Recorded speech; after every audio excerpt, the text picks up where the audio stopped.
Bonsoir à toutes et tous. Ce soir dans MAC, métier au complet, notre focus a pour but de mettre en lumière un métier essentiel, le métier d'infirmier ou d'infirmière hospitalier.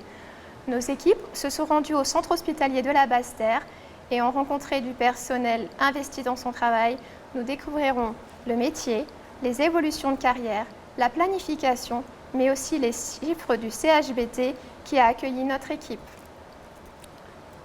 Mon premier invité est M. Renia Randi, infirmier en cardiologie. On se retrouve tout de suite pour la présentation.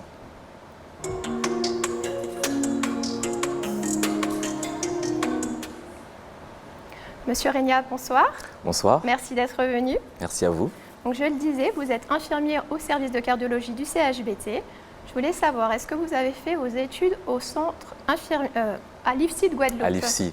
Eh bien oui, bien sûr, ça fait déjà, c'était depuis entre 2012 et 2015, j'ai intégré l'IFSI de Guadeloupe. J'ai été diplômé là-bas. Pendant 3 ans, c'est bien ça. D'accord. Et du coup, je veux préciser, vous êtes infirmier au service de cardiologie. Exactement. Est-ce que vous avez passé une spécialité complémentaire pour intégrer ce service? D'accord.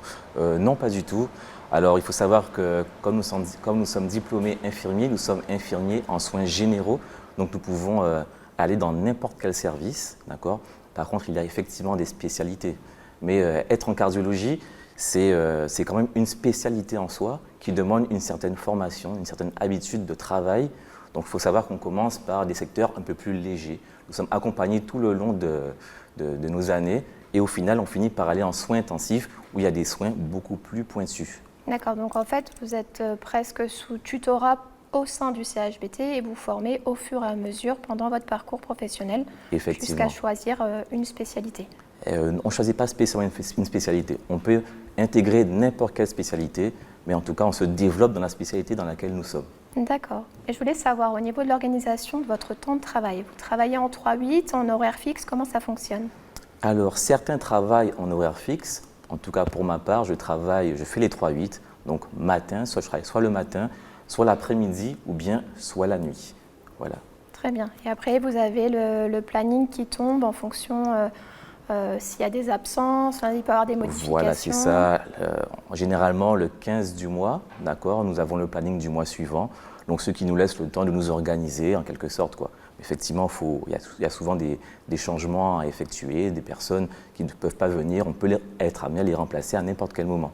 D'accord, donc en gros, ça vous permet aussi de jongler entre votre vie professionnelle et personnelle, pour les loisirs, pour la vie de famille, pour tout ce qui est autour. Voilà, c'est ça. On dira que c'est un choix de vie, hein, d'accord. J'étais conscient qu'en étant infirmier, j'aurais pu faire les 3-8. Donc, je me suis organisé en conséquence.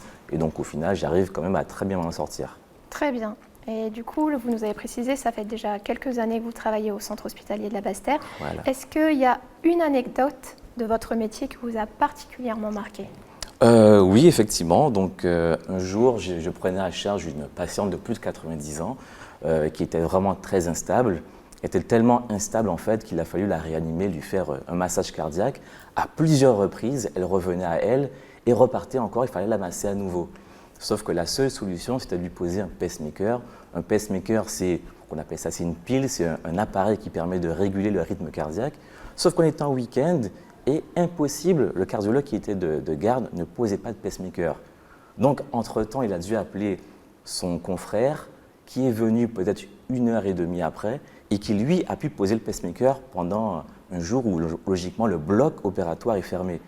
Et ce qui est intéressant, c'est que vraiment cette patiente, pendant ce temps, on la massait pendant tout ce temps-là. Vous l'avez maintenue en vie le temps que le chirurgien puisse ouvrir le bloc pour lui poser le pacemaker. Exactement, c'est ça. Vous avez dû être très très fier de vous. Ah, très très fier de moi, effectivement. Vous avez eu des nouvelles de la patiente. Oui, de l'équipe. J'imagine que c'est un travail d'équipe justement. C'est un travail d'équipe, effectivement. Un soutien entre le personnel pour.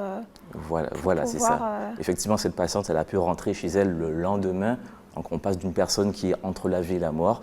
Et au lendemain, une personne qui se met debout et qui peut rentrer à la maison. Très bien. Voilà. Je vous remercie. Merci et nous allons de suite suivre Gertie Julienne, une infirmière de chirurgie ambulatoire pendant 24 heures. À vous de découvrir notre premier documentaire. Il est près de 6 heures du matin. Aujourd'hui, nous avons rendez-vous avec Madame Gertie Julienne, une infirmière médicale dans le département de chirurgie ambulatoire du centre hospitalier de Basse-Terre. Nous allons la suivre tout au long de la journée afin de savoir à quoi ressemble son quotidien et en quoi consiste son métier.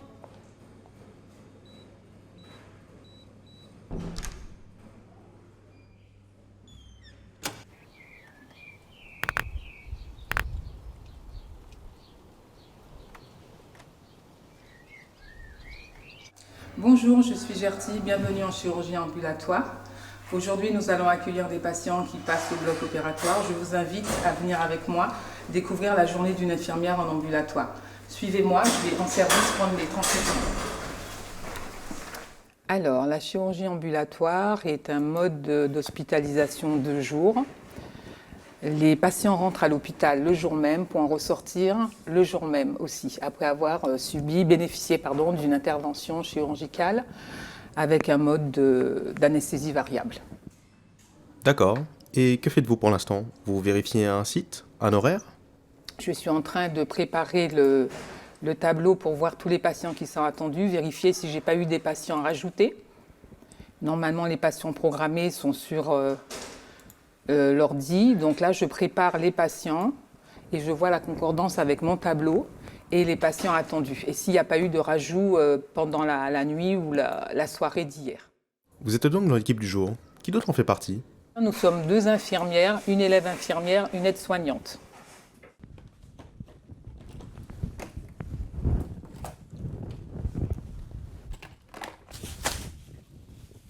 Là, je suis en train de préparer ce qu'on appelle le guéridon de soins pour pouvoir faire les soins techniques aux patients, notamment poser des perfusions avant leur départ au bloc. Donc, je prépare mon matériel nécessaire à cet effet. Et donc là, vous faites quelque chose de très crucial, le lavage des mains, n'est-ce pas? Pas le lavage, mais on va parler de désinfection avec une solution hydroalcoolique. Alors là, je suis dans la salle d'attente qui va accueillir les patients attendus aujourd'hui. Je vérifie que tout soit bien en place. Pour les accueillir, pardon. Voilà, et je vais ouvrir la porte parce que les patients arrivent sur la coursive. C'est bon.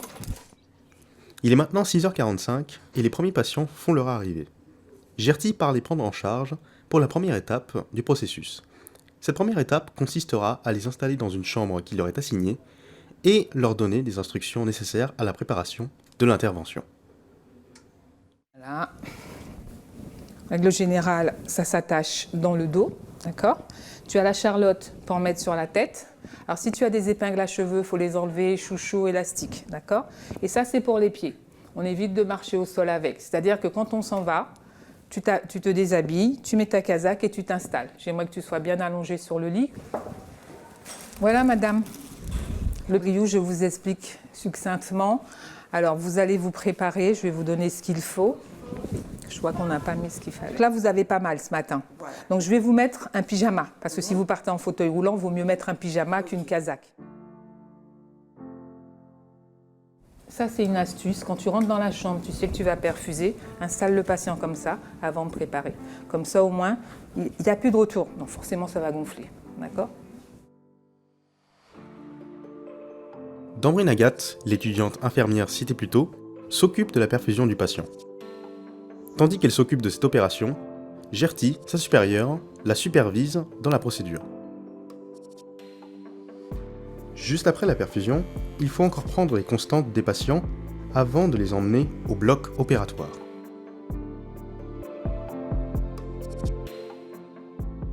Quelques heures se sont écoulées et les patients sont enfin prêts à être escortés au bloc opératoire pour commencer leur intervention chirurgicale.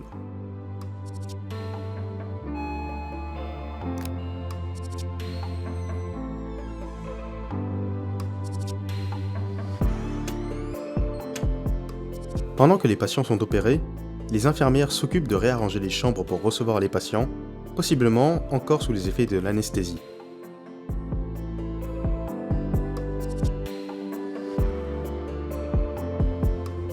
Peu après 10 heures, les infirmières reçoivent leur premier patient du bloc opératoire.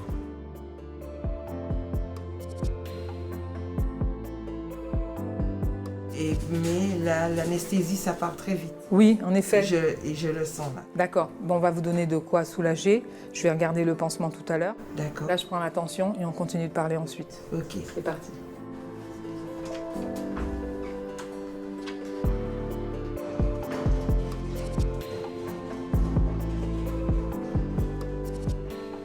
pour la douleur. Elle a reçu quelque chose ou pas? J'en ai déjà les médicaments, on m'a déjà donné. Avez-vous reçu quelque chose là? Avez-vous reçu un médicament pour la douleur? Oui, on m'a déjà donné. Je vais vous laisser. Si vous avez besoin, vous nous appelez. Normalement, vos documents sont faits. On attend juste que vous allez mieux pour pouvoir sortir. Alors là, tous les patients opérés du jour sont partis accompagnés chez eux avec tous leurs documents de sortie et la conduite à tenir arrivée à la maison. Donc là, ce qui se passe, c'est que nous allons ranger les locaux pour recevoir les patients de demain, les nouvelles programmations. Nous allons ranger les chambres et préparer des programmations sur le tableau. Et ensuite, on rentre chez nous parce qu'on a fini la journée. Après ce document très intéressant, j'ai le plaisir de recevoir Madame Rébus-Sainville-Josette, cadre supérieur du pôle chirurgie du CHBT. On se retrouve tout de suite.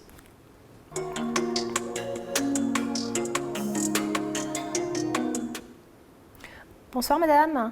Bonsoir, Merci d'être avec nous. je vous en prie. Est-ce que vous pouvez nous présenter rapidement votre parcours, s'il vous plaît? Alors, je me présente tout d'abord, Rébus-Sainville-Josette. J'occupe la fonction de cadre supérieur au CHBT, où je suis passée d'infirmière à cadre et cadre à cadre sup suite à un concours sur titre. D'accord, donc cette évolution, elle se fait suite à des concours. Expliquez-nous plus précisément comment se fait cette évolution de carrière. Alors, cette évolution s'est faite au fil du temps. Après 3 ans d'études d'infirmière, après avoir une expérience professionnelle, on peut prétendre à passer le concours pour aller à l'école des cadres. L'école des cadres dure 1 an. Une fois qu'on a fait l'école des cadres, on retourne dans les services pour pratiquer. Et ensuite, à partir de l'expérience sur le terrain, on peut prétendre aussi, après un certain temps, au concours sur titre de cadre supérieur de santé. Par rapport à un temps d'expérience, pour passer de cadre à cadre supérieur. Très bien. Je voulais savoir, est-ce qu'il y a une nette différence de traitement entre un infirmier ou une infirmière et un cadre? Alors, au début, la différence est minime. Ça dépend de l'échelon, mais au fil des années, ça se creuse un peu. Mais il n'y a pas une différence significative. C'est vraiment le travail qui va changer au niveau du quotidien. C'est le travail. Le cadre n'est pas en proximité. Elle a une vision globale. Puisqu'elle est à la fois à l'intérieur et à l'extérieur, elle a une position, comme on dit, de méta. Donc elle peut voir ce qui se passe et pouvoir apporter des améliorations, guider les agents, les guider pour une prise en charge de qualité du patient. Apporter l'expérience du parcours aux cadres et aux infirmiers novices, ça fait partie de votre travail. Voilà, novice et expert aussi. Et je voulais savoir, donc du coup, vous avez dit que vous êtes passé d'infirmière à cadre, puis de cadre à cadre supérieur de santé.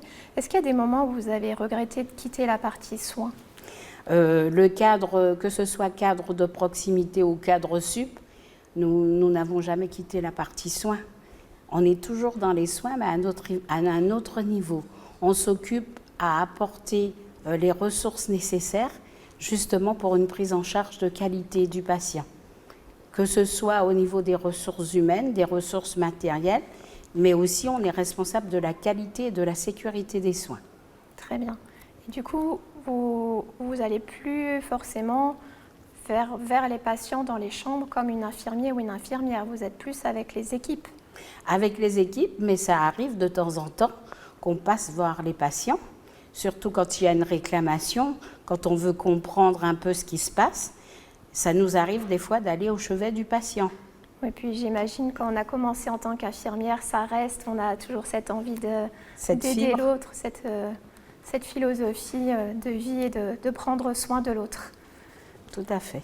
Donc pas de regret d'avoir évolué dans votre carrière. Non. Que du positif. Que du positif. Voilà, vous êtes heureuse avec vos équipes au CHBT. Tout à fait. Voilà. Surtout les équipes du CHBT sont assez autonomes. On a une équipe quand même qui est pertinente, qui est force de proposition, donc c'est que du bonheur. C'est que du bonheur. Donc, vous souhaitez renforcer, trouver d'autres infirmiers ou infirmières pour combler cette équipe du bonheur au CHBT au profit des patients de la Basse-Terre. Tout à fait. Ben justement, nous faisons un appel à candidature. Hein. Eh ben, l'appel est entendu et pour découvrir les différentes facettes du métier d'infirmier et d'infirmière, nos équipes vous ont préparé un deuxième documentaire. Je vous laisse le découvrir de suite.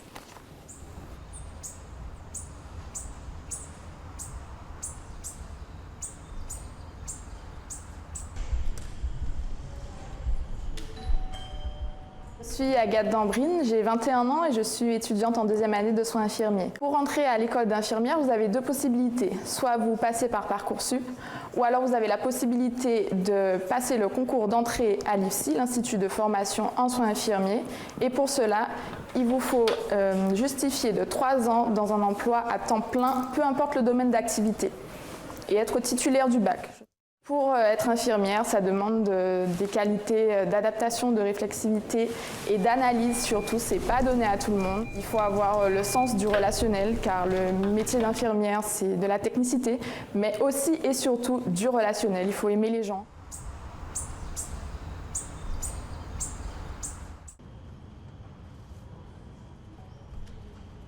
Je m'appelle Vanessa Bertin, je suis infirmière en médecine C au CHBT depuis 12 ans. Pourquoi avez-vous choisi ce métier? Je l'ai choisi parce que pour moi, ça me semble important de pouvoir être là pour aider les personnes dans le besoin, en tout cas, les personnes malades. Justement, comment vivez-vous les situations délicates, telles que les pronostics vitaux engagés? Alors, c'est jamais facile hein, de perdre un patient. C'est toujours compliqué. Mais il faut qu'on reste attentif à certaines choses, aux familles, être présent aussi pour eux et en cas de décès, pouvoir accompagner le patient jusqu'au bout en fait.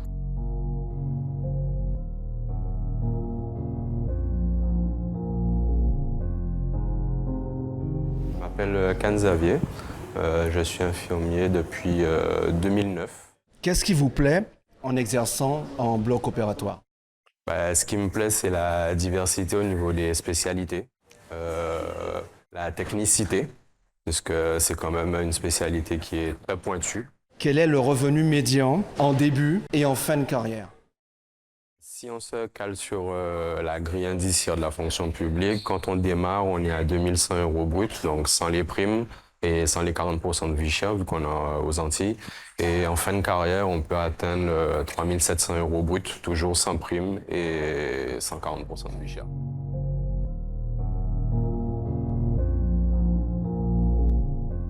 Je me présente, Mme Setol Cynthia, je suis puéricultrice cadre de santé au centre hospitalier de la Basse-Terre.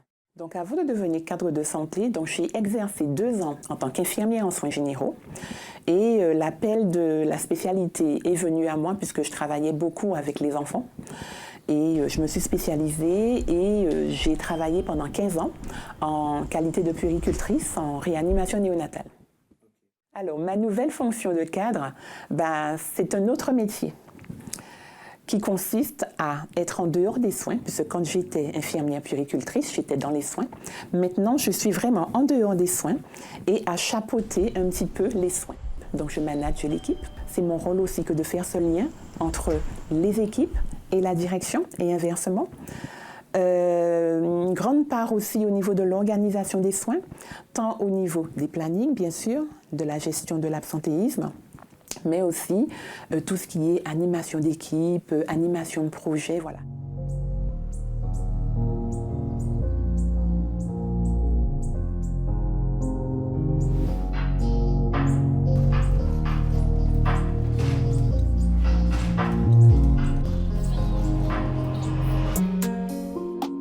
Je m'appelle Anthony Gédéon, je suis infirmier aux urgences dans ce service et ce depuis 13 ans maintenant.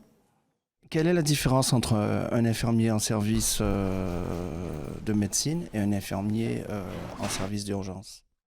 Alors, Au niveau de l'infirmier, il n'y a pas vraiment de grande différence. Le diplôme d'État, il est le même.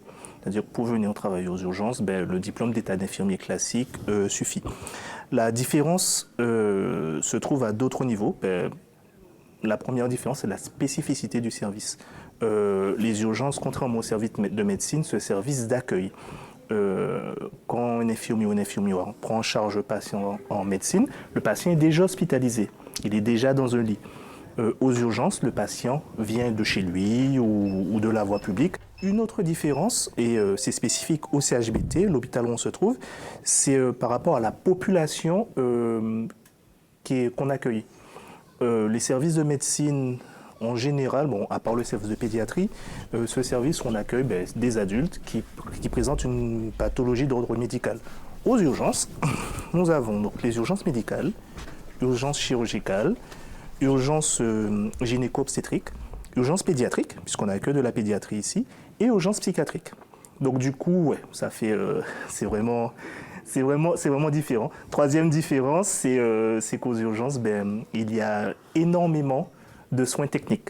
Voilà, c'est ce service où il y a beaucoup de technicité, beaucoup de piqûres entre guillemets. Voilà, c'est ce service qui est très actif, mais où il faut faire beaucoup de soins techniques, qu'on rencontre beaucoup moins, par exemple, dans les services de médecine. Choisiriez-vous à nouveau la profession d'infirmier? Grave. Oui. Et oui, pourquoi? J'aime mon métier.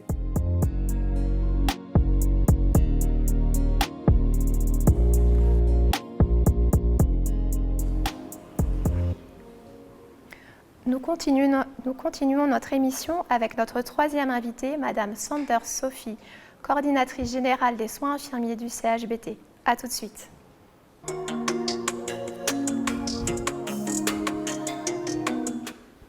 Madame Sanders, bonsoir. Bonsoir. Merci d'être avec nous. Je vous remercie de votre invitation. Avec grand plaisir.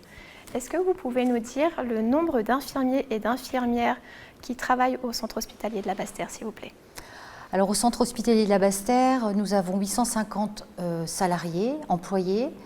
Sur les 850 salariés, nous avons 130 médecins et nous avons 720 personnels que l'on appelle non médicaux. Les infirmières en font donc partie et sur ces 720 personnels non médicaux, nous avons 210 infirmières environ, nous avons environ 150 aides-soignants et le reste du personnel, ce sont ce qu'on appelle le personnel médico-technique, les techniciens de labo, les manipulateurs radio, il y a aussi les préparateurs en pharmacie hospitalière et nous avons aussi bien entendu les services administratifs, services techniques et tout ce qui est maintenance. Merci. Vous parlez de services. Si je cherche, je vois qu'au CHBT, vous avez deux pôles, le pôle médecine et le pôle chirurgie. En combien de services sont divisés ces deux pôles? Alors, vous parlez de pôles, donc il y a deux pôles, ce qu'on appelle les pôles cliniques, donc le pôle médecine et le pôle chirurgie. On pourrait éventuellement mettre un troisième pôle qu'on appelle le pôle administratif et technique, qui sont en général les fonctions support d'un établissement de santé. Donc, dans le pôle de médecine, nous avons des services de médecine, d'hospitalisation conventionnelle, c'est-à-dire qui fonctionnent 24 heures sur 24. Nous avons deux services de médecine, de 25 lits chacun environ. Et dans ce pôle médecine, nous avons également la cardiologie, avec un service aussi d'unité de soins intensifs et d'unité de soins continus. Nous avons également dans ce pôle de médecine le service des urgences, le SAU, ce qu'on appelle le service d'accueil des urgences, également le SMUR, et également une UHCD, une hospitalisation hospitalière de courte durée. Dans ce pôle médecine aussi, nous avons la pédiatrie également, et nous avons également un court séjour gériatrique de 10 lits et également un hôpital de jour d'oncologie qui permet d'accueillir des patients sur la journée, le matin et le soir, du lundi au vendredi. Très bien. Et donc le pôle chirurgie également. Donc le pôle chirurgie lui regroupe la chirurgie avec différentes hospitalisations puisque nous avons le service d'hospitalisation conventionnelle où les patients sont hospitalisés donc 24 heures sur 24 aussi, donc du 1er janvier au 31 décembre je dirais. Et nous avons également un hôpital de semaine, donc les patients sont accueillis du lundi au vendredi sur des interventions plus courtes et l'unité de chirurgie ambulatoire. Et dans ce pôle de chirurgie, bien entendu, le bloc opératoire, la pharmacie et également service transport qui Beaucoup complètent. de personnel. Pour finir, pour faire court, vous avez parlé de beaucoup de services, donc beaucoup de personnel. Si on devait donner le pourcentage de votre budget alloué au personnel justement du CHBT, en une phrase rapide, le budget annuel du CHBT, c'est 109 millions d'euros. Le titre 1, c'est-à-dire le personnel, ça représente 67% de ce budget annuel. Eh ben voilà, nous allons conclure sur ce chiffre très impressionnant. Nos équipes remercient le CHBT qui a reçu, nos caméramans, nos reporters, les personnes qui ont monté les documentaires. Vraiment, un grand merci au Centre hospitalier de la Basse-Terre. Nous espérons que ces 2 documentaires et nos invités ont répondu à vos questions. Et la semaine prochaine, nous renseignerons sur un autre métier très important en lien avec l'hôpital, les pompiers professionnels et volontaires. Merci à vous de nous avoir suivis et je vous dis à la semaine prochaine. Au revoir et à bientôt.